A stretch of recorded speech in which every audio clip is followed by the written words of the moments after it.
Piers Morgan's attempt to mock Love Island spectacularly backfired on today's Good Morning Britain.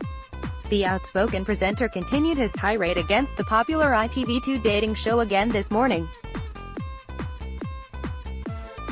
This time Piers took aim at Samira and Georgia Steele after watching a clip of them making cow noises.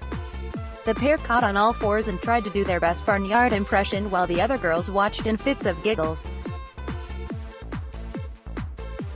Piers slammed the cerebrally challenged Islanders before trying to ridicule them by making his own bizarre cow noises.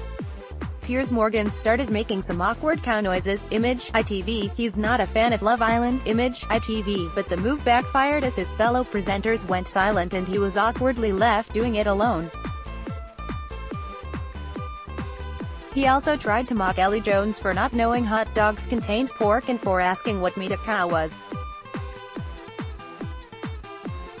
Putting on an Essex accent, he said, "Do you know what I don't understand? Anything at all. What is a cow? Pig? Hot dogs? What?" He was trying to ridicule Samira and Georgia, image, ITV. Suzanne told him to pipe down, image, ITV. He then randomly let out a very loud moo, which stunned the rest of the studio. Showbiz presenter Richard Arnold said, "And that will be out there forever." Piers then attempted to get co-host Susanna Reid to join him in some sort of moo-off, but she refused and told him to pipe down. He added, "It must be some weird mating call, is it? You know, like Blue Planet where David Attenborough gets two big seals mating." *Good Morning Britain airs weekdays on ITV2 at 9 p.m.